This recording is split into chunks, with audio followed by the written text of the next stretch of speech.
Hello, everybody. We're here with the Cat Chat in the library of the Camp Hill High School. We're talking tonight about Canadensis, Camp Canadensis, one of the highlights of your medical career in Camp Hill. So rather than just talk about it, we thought we would get a group of people together that have personal experience with it. So around the table, we have Robin Jones, Executive Director of the Lion Foundation. We have Chad Gallagher, who is a teacher in the middle schools and the high schools, and also, well, all over the place, really, coaching, and you also lead the Canadensis effort and have been there for a long time. We have Kate Llewellyn, we have Dave Freed, Patty Gilroy, and Maddie DeLay, we have Ben Haas, and Mark Simpson. Okay? So we thought we would just kind of get started off with a few questions, but before we do, in case you haven't heard, there is a spaghetti dinner this Sunday at the high school. What time is it? 4 to 7. 4 o'clock to 7 o'clock. It's how much? $5. $5 a person, which is a great deal. And you can also do takeouts, I think, too, right? Mm-hmm. So everybody come down. This is what helps us support Canadensis, is send all of our sixth graders to Camp Canadensis, okay? So we'll start off, and Chad, I'll just start with you. So what is Canadensis? Canadensis is our 6th grade outdoor environmental education getaway trip, sleepover event. That the Camp Hill School District has now done for 50 years. And Canadensis happens to be our current location. It's a town in the Poconos that has a very nice facility. And our 6th graders attend for 2 nights and 3 days, traditionally always the week right before Memorial Day. I'm kind of the oddball out here because I've never been to Canadensis. I think everybody else here has been to Canadensis. I did not go to Camp Hill. So I don't really know. How did it start? Does anybody, Mark, you want to jump in a little bit? I'm not exactly sure how it started. When I went to Camp Hill in 6th grade, I ended up going to Camp Shikellamy, which was just north of Harrisburg here, and I don't remember a whole lot about it. That was a long time ago. But I know the outdoor education program started 50 years ago, as Chad previously stated, and I'm not really sure exactly how it started. When we were growing up, there were 4 elementary schools. There was Lincoln, where the library is, Schaefer, where there used to be a building, there's a big hole, and Hoover and Eisenhower. And I think the way it worked was, for a while, 2 schools went to one camp and 2 schools went to another camp, at least for a time. Right. And then they built up through all these camps, and then maybe it was Tegawitha the first one where they joined. Correct. And that's the one I went to. I just told Chad when I came in 35 years ago, hard to believe, 1982. But there were these other camps before, and then it all consolidated sort of as the schools consolidated too. And then it was Canadensis after Tegawitha. Correct. Yeah. I think I remember when we went down to hear the talk about Canadensis when our kids getting ready to go. Didn't you say that was started by teachers before you had gotten into it? Yeah, Marianne McHale was the original mind trust behind it, and she wanted to take her 6th grade students in her 6th grade classroom on this camping trip, and she petitioned the school board in the late 60s and got permission to go. At this point in time, there was a huge push for outdoor education, and so her push to get the kids out was accepted quickly. And she established the program that we use today, really. And she passed the torch on to a woman by the name of Essie Whitmer, who led the camping program for many, many years. And now I'm only the 3rd ever director of the program in 50 years' time, which is pretty impressive for something for 50 years to only have 3. Yeah, well, actually, at 50 years, it brings up a lot of questions. One of those questions is, how does it get funded? And a program like this is not available in many schools, okay? At least in my experience. And to undertake something like this, as good as it is for the students and what an educational opportunity is, it doesn't come cheap, and it has to be funded in some way. So, I don't know, can people give me some input on how it gets funded? Why don't you start with all the work that the kids do? Yeah, the students raise probably 75% of the funds themselves, starting in 4th grade selling poinsettias. And then 5th grade, they just recently sold their cookie dough. And in sixth grade, they sell gift wrap and holiday things. And they really raise the majority of the money. Then we have some different donor groups that donate to the program. And then the school district does chip in about a fifth of the cost as well to pay for the expenses.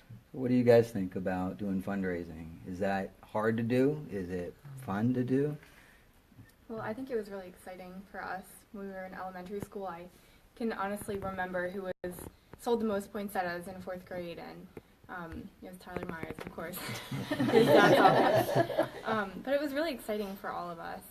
We were excited to take part in something that we knew we would enjoy down the road, and it was like a fun competition. So you guys actually got to plan a little bit ahead, a couple of years ahead, and start to have a goal and contribute, and then actually help your classmates go also, because I guess it's what total sales then are contributed back to the class, and that's what helps the class go. Mm-hmm. And then over the years, we've had Lion Foundation donors have stepped up, and Chad's come to us wanting to expand the programming.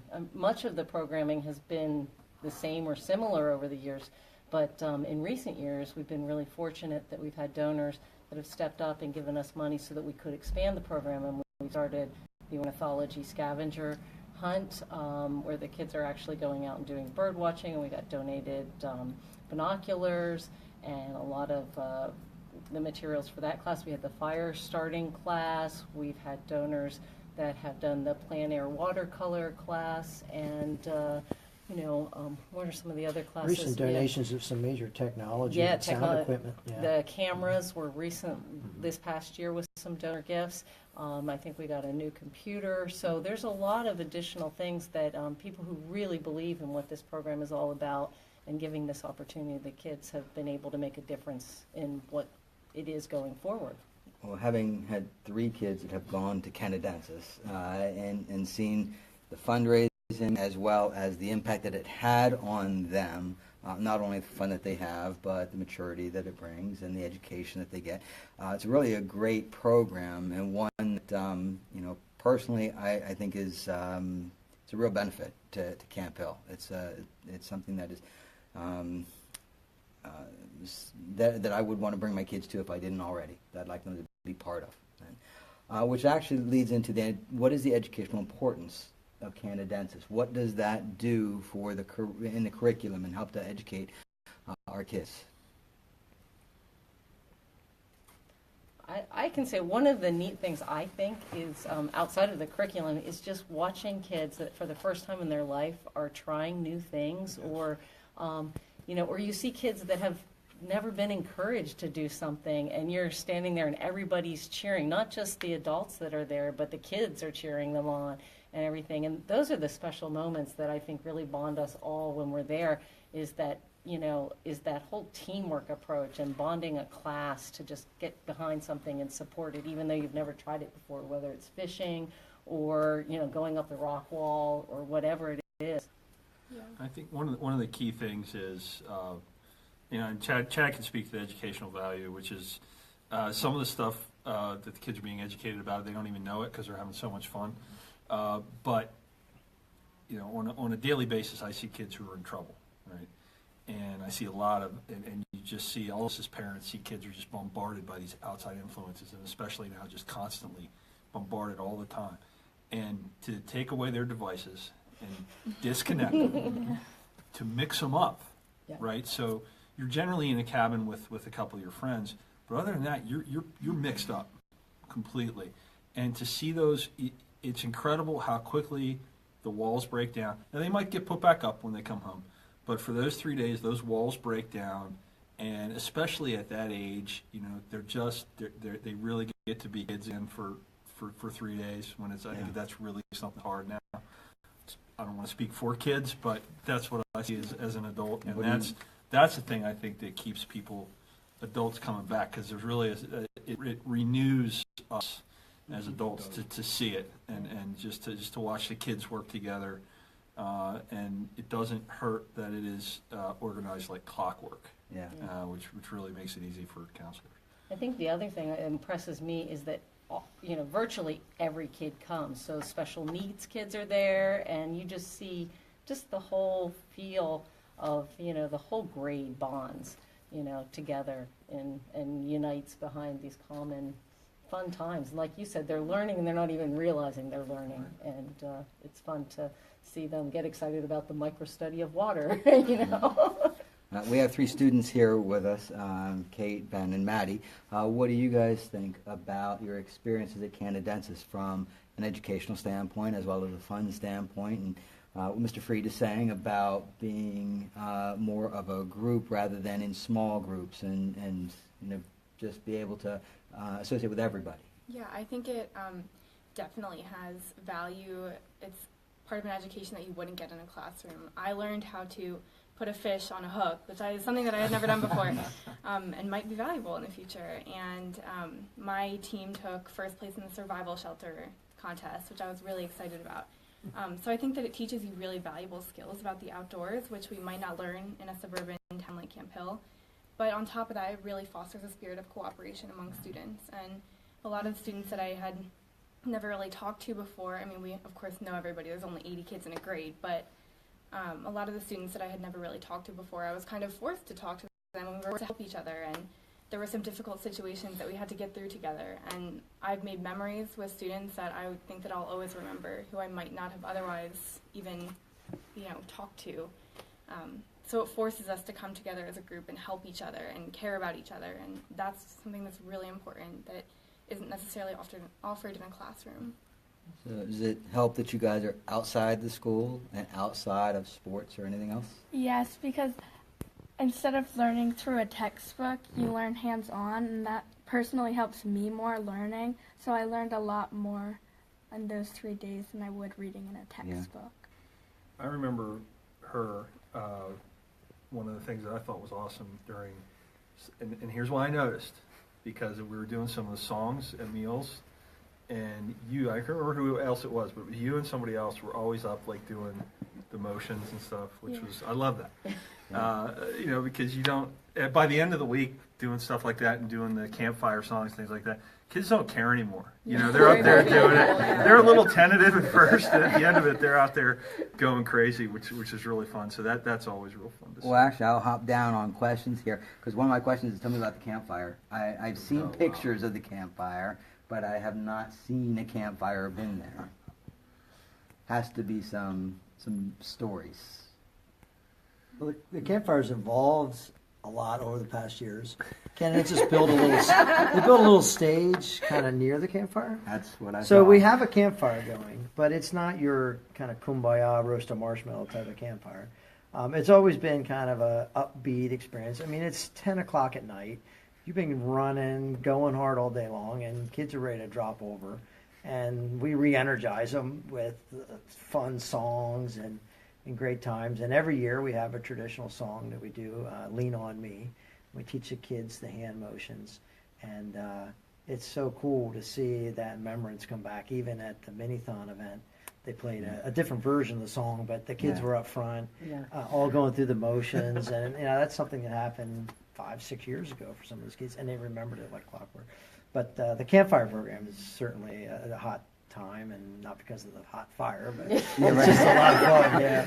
Well, I'd seen some pictures and heard some stories about some of the teachers being called to sing different songs and get up and lead the group and everything else, which I think is a great way for them to interact and be able to lower the barriers between adults and the kids and that sort of thing. So I think it's a great idea. There's rookie counselor torture,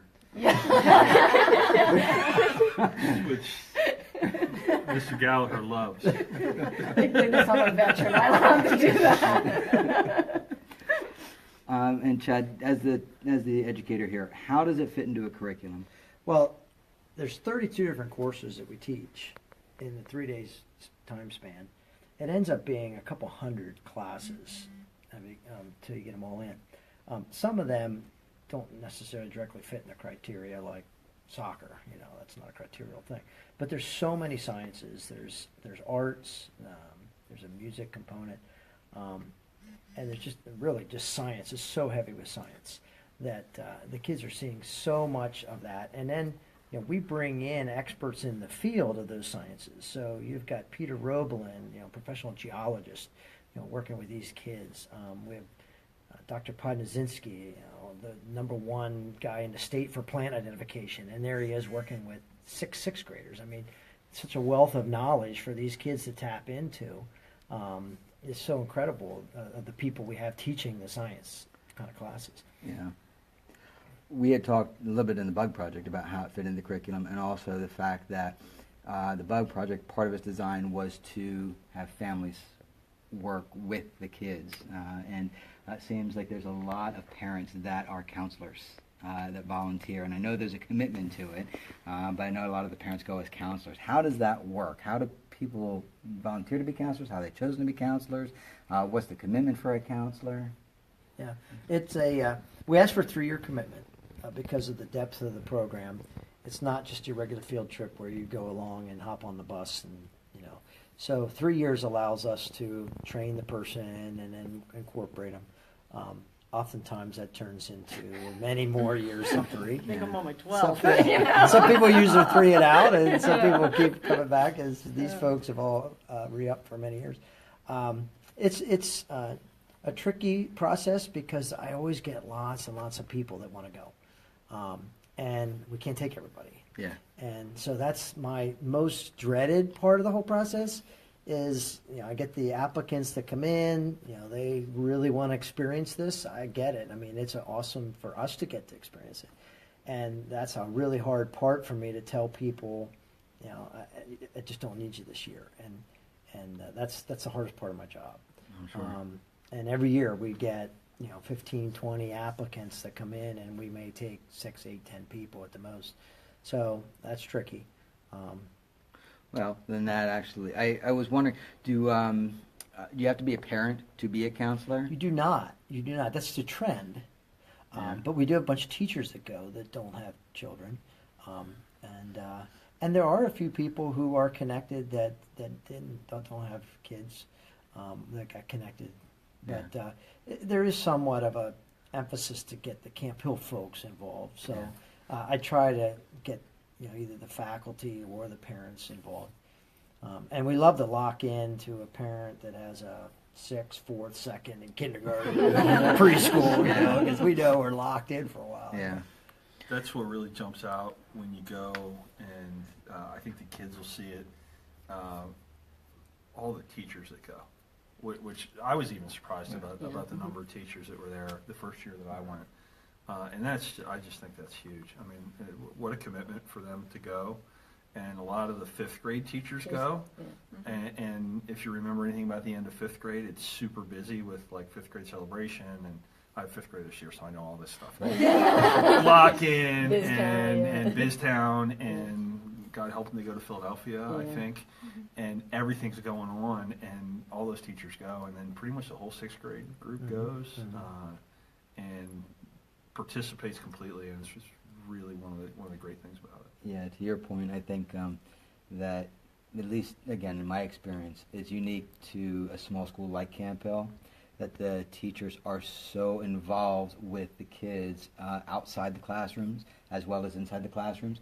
I think that makes a difference in the education. It makes a difference the way the teachers can connect with the kids and their parents also, and it makes the education that our kids get out of Camp Hill, for my money, much better than they would get in larger schools.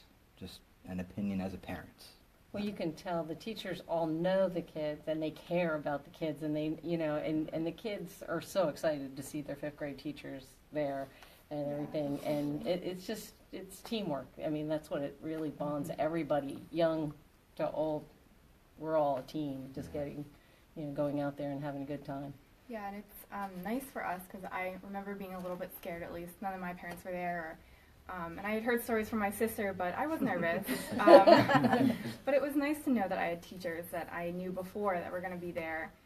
So I knew that if I ever needed anything, there would be like 10 people I could go to.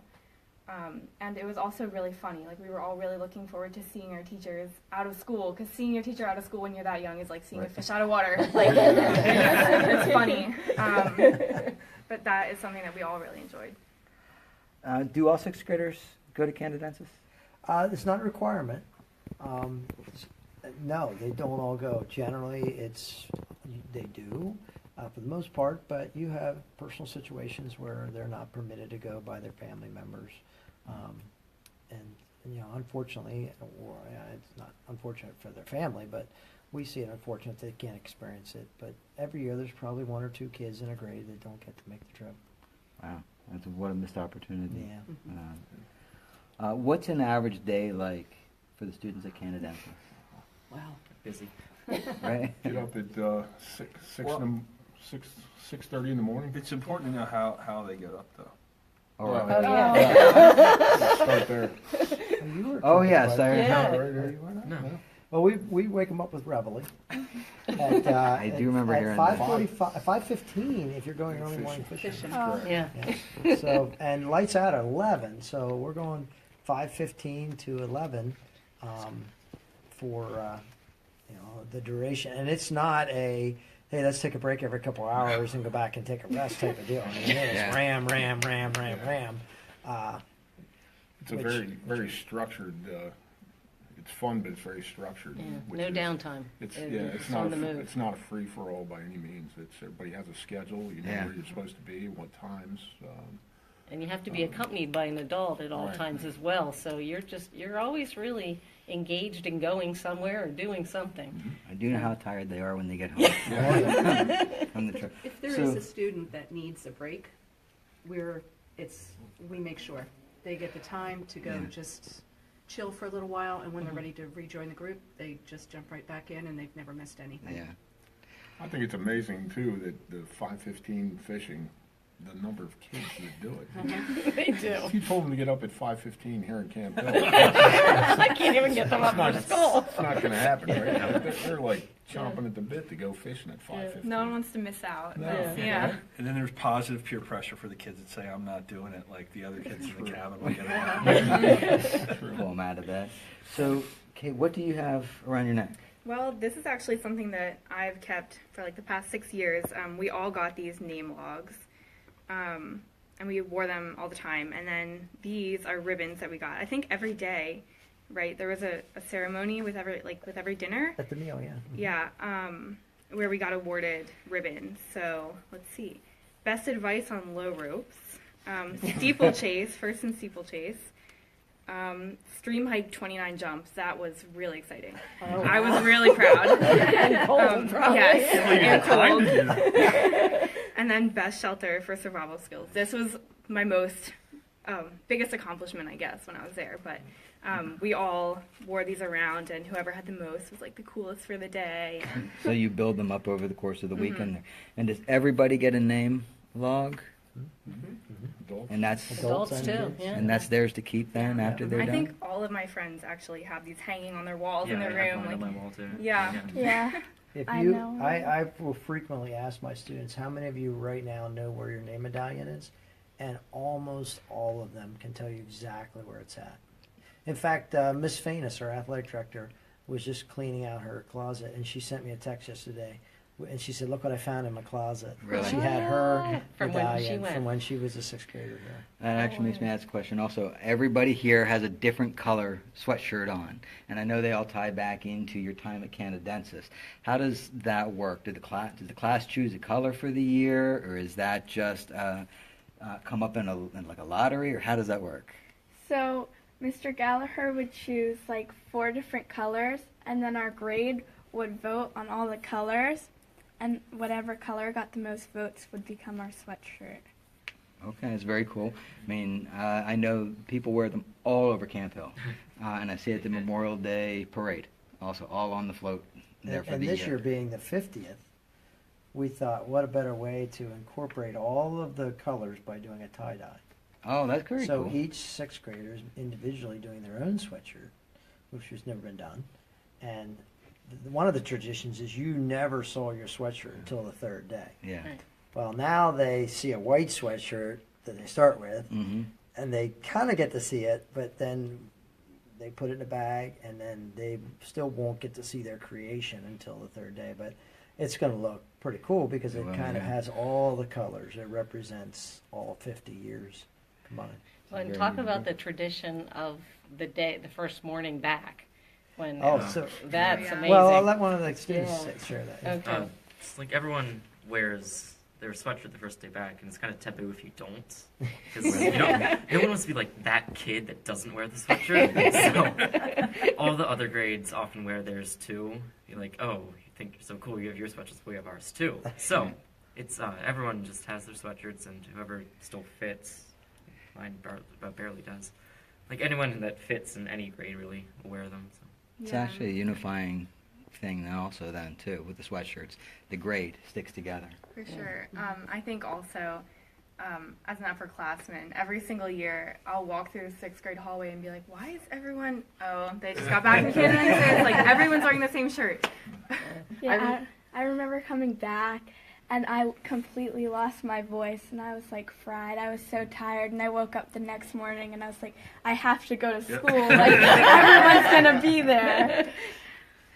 I remember the first year I went, the first day back, it must have been like 99 degrees the year the orange sweatshirts. Oh my gosh, we just about died. But everybody, all the wear kids, and they're sweatshirts. like, oh, you have to come down, you have to wear a shirt. And, it was funny, but everybody wore them. So how are cabin assignments chosen? Is it luck of the draw? Is it that they request their cabin mates? How does that work? The kids, and these guys were 6th graders, they give me a list of 3 of their friends that they want to be in a cabin with. And then the craziness begins of trying to make sure, because I guarantee them they're going to get at least one of those 3 kids in their cabin. Depending if they do the math right, like I've had kids that have met before that saying, okay, you put me down, I'll put him down, we'll work it out that Mr. Gallagher, the only way he's going to be able to work this is all 8 of us are going to be in there. Some groups like plan it out and others usually not. Yeah. So there's always someone in your cabin that you picked, and sometimes all 3. And then there's always some kids in your cabin like, how did I get in with them? I've never even talked to them. But someone in the group picked them, and it's a science of mending it together. And they really don't spend a lot of time in their cabins. They probably spend more time with the cabin, like making their sign before we even go and rehearsing their songs. But when you're actually there, you really just you sleep, and it's not like you go back to your cabin for 2 hours and hang out. And so most of the cabin time is probably before we get there. Do you guys, any of you remember your cabin song? Yeah, I remember what it was too. I remember being to a Katy Perry song. We were like so excited to sing it in front of everyone, and I remember a couple of them. Yeah. Ours was Ask her to do Riptide. it. I can't. What was the name of your cabin? Pawnee. Pawnee. Do you remember yours? Mine was Creek, yeah. Creek and It was Ho Chunk. Ho Chunk. Oh, yes. You were one and only Ho Oh, Chunk. Yes, I do remember. Um, Don't remember the song at all, but and this is actually for Chad, but also for all of you guys as parents and counselors. What's the impact of Canadensis on the growth and maturity of the kids? Well, I think they all stand taller getting off that bus. I think they are just, for some of these kids, it's the first time they've ever been away from home without their parents. And, they grow, their confidence, self-confidence, and trying new things and having a supportive environment to try new things. And like you were saying, getting to know some other people that, you've gone to school with since kindergarten, but you've never really talked to before. And all of a sudden, you're bonding over the success of doing something you would have never tried before. It's just, they stand taller. I can't decide whether I like having a kid there or not having a kid there, because I've done it both ways now, and I'm back this year to not having a kid there.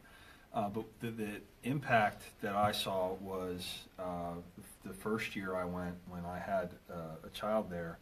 But when we got home, it really hit home that so many people, the vast majority of people who send their kids to Canadensis, they've just turned their kids over to us, and they're not going. And that really hit me. I thought, wow, that's amazing that people have the faith to do that with their kids. And Robin's right. There's a large percentage of kids, that's the first time they've ever been away for that long without one of the parents. And I know I have examples every year of a parent that reaches out to me, or I run into a parent saying, I can't believe the impact this had on my kid. And I remember my son when we went, he was sad when we came home. Like, he didn't want it to end. He loved it. He still talks about it. Yeah. But I'll have a parent every year, and I remember the one last year in particular that said, you know, when they got home, and there's a couple stories like this. They wanted to, the child wanted to do something that they had done at camp, and they went out and did it, and the child was able to show mom and dad about how it was done. Yeah, as a parent, what I notice is when your child goes away for the first time, they're very, very nervous, unsure what to expect or anything else. But then when they're there and they come back, then they've done something, and they feel proud of themselves. And they feel that they can do something more, which is, as a parent, that's what you're looking for, is for them to be able to build their confidence levels. And Canadensis certainly does part of that also, because it gives them a chance to be on their own without parents, with other adults. But it's a good growth experience for them. I think we all agree that Canadensis is a good thing to be done. And we asked earlier about the funding of Canadensis. What would happen if there was not to be adequate funding for Canadensis on any given year? We only ever had that situation one time when I first took over, and fortunately there was a little slush fund that was built up, and we had to tap into it. I feel pretty confident saying that if there was ever a situation where it came up where we said, gee whiz, we're $5,000 short, with the power of this program, I think that money would roll in. Yeah. I know the Like Lion Foundation extremely would step fast. up, and this would be Yeah. something I that, think the community you know, would the step community I would agree definitely with step that. up. It has a reputation, and at the Lion Foundation, we have a restricted fund for Camp Canadensis, so anybody that feels strongly like we do about it, and you want to give, the money goes directly to the camp program. And There was also a year with Biston that didn't have enough funding, and the Yeah. Lion Foundation had to make a special appeal, and the community did answer, Yes. and was able to fund this that is a program. very But, generous community. and I think that in order for this not to face the issue of inadequate funding, that we need to keep funding, keep fundraising, and trying to get everybody there, and being able to do it. I mean, obviously buying poinsettias and cookie dough and all the things that go along with that, but also going to the spaghetti dinners. And, Yep. and if anybody wanted to make donations, they can do so through the Lion Foundation also, because there is the fund for Camp Canadensis then as well. So back around to the spaghetti dinner again. It is Sunday at 4 o'clock to 7 o'clock p.m. You said, right? $5 per person, which is a great deal. All you can eat, and there is takeout also. So everybody please join us at spaghetti dinner. Now, I thought we would finish up by having each person share a short memory from Canadensis. That would be one of your favorite memories, things that had an impact on you as a person, whether that was an impact on the students or not, but impacted you also. I think one of my memories was a young girl on the rock wall, and you could tell, like, I just remember her saying, I don't think I can do that, I'm a girl. And I was like, excuse me? Oh, you're doing this. And we just, it kept encouraging her. And each time she would try it and she'd get like one step further, like one little ledge further. And by the end, she not only went up one, she went like up all three. And she was just, you could tell she had never been supported before and she didn't have a lot of confidence. But by the end, I think everyone was encouraging her. And from that moment on, I think that was my first year, and I was just sold. And I was just like, the power of just this group of volunteers and teachers and students supporting each other. And, it was just amazing. Well, I would have to say that, I know I said it before, but I was really proud that my team won first in the survival shelter. So I'm sure you guys all remember what that is, but I just remember that we were all so confident about it and waiting to hear back. But I remember going out especially to take a picture of it, and the picture is still sitting in my bedroom, and I just remember some specific classmates who I never really had spoken to before, but when you are forced to walk around the woods and find good sticks, like you have to work with each other. So I think I'll always remember that. I'll always remember the classmates on my team, and I'll always keep the picture that we have together. Well, that survival skills is so cool because it's learning and team building all at the same time. So my camper memory as a camper, we had sailing when I went, and the boom of the sailboat came around and hit me on the head like 3 times before I figured it out. So there's a guy in Camp Hill that still calls me Boom Boom when he sees me 35 years later. And as a parent or counselor, 2 really specific memories. One is on the stream hike, that there was a young lady who was very, and I know her well, and I know her parents well, and she was very timid, and we worked on her, and her classmates worked on her, and finally at the end, right before we had to go, when the Aussies or Kiwis or whoever walked us out there were saying, we need to go, she jumped in, and everybody cheered, and I said, I cheat a little bit, I'm allowed to have my cell phone there because of work, so I said, can I tell your dad that you did that? And he was so excited, and she was so excited. And then the other one was last year. I have been promoted, and I do the rowing now. And I was doing rowing. Of all the things he does, he's so proud. As proud as I've ever been. And when, thank you. Mark's still striving for I that. had a special needs kid, and kids are pairing up to get out in the rowboat, and I'm trying to supervise everybody, and he didn't have anybody to go with, and I picked out a kid who I know a little bit. I know his dad a little bit. I've been here a long time, but I knew he was a Boy Scout, and I knew I could count on him, and I said, can you row with this young man and help him out? And he jumped in and did it, and I was so proud of him. I would have given him 5 ribbons if I could have, but I gave him a ribbon for that, and that's the kind of spirit that you see there. Yeah. There's a lot. I got a lot of examples that I could bring up. But on the low rope scores, it's a team building class. I remember one year a young man was really struggling to get through one of the stations, and just to watch those kids encourage this young guy to they encouraged and helped him get through the course, and by the end, I mean, you could just almost see his confidence improving, by the end of that class. And there's just so many examples like that up there every year that I've been there.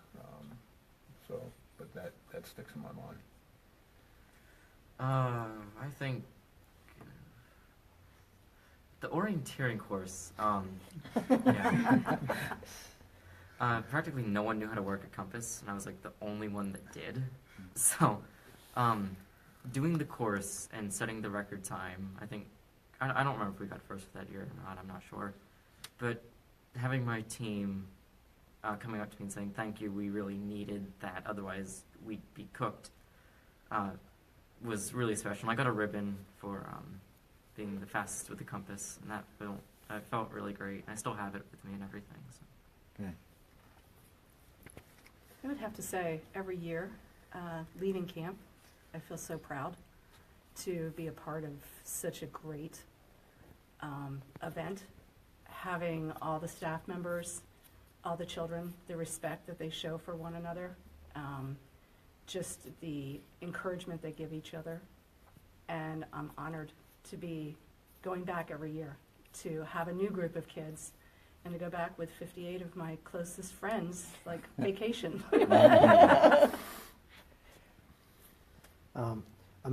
Two memories. One is from my childhood when I was a camper at Camp Tigawetha in 1981, when my good friends, the Santor family, Joe and Jane Santor, who taught fishing, and Jane had been the 5th grade teacher who had went for about 5 years. And in the early morning fishing, I as a young boy, loved to fish. And the kids were catching fish left and right, and they couldn't keep up with the baiting and taking the fish off the hook. And I, to this day, remember, like it was yesterday, they asked me, would you be willing to help us out? Like, would you just put your rod down and just be an adult helper here? And for like an 11, 12-year-old boy, that was the biggest compliment ever. That they had faith in me and kind of singled me out and made me feel really special. And, here I am 36 years later, and I still remember that moment from that event. More recently, last year, we were hanging out. For some reason, we got delayed a little bit as the kids left, and the kids got a head start on us, and I was watching the buses kind of pull out it's somewhat surreal watching the kids leave, and you're left there basically by yourself. And I got a real good image of, Canadensis is the property that we go to, but Canadensis was really on those buses leaving. And I mean, this is Canadensis. It's Camp Hill, just off grounds. And we, the group that goes, the adults, the kids, like, it's such a special 3 days. You can't describe it unless you go. And those memories will always be ingrained. And it's this group. I mean, it's a great facility, but we make it amazing. Yeah.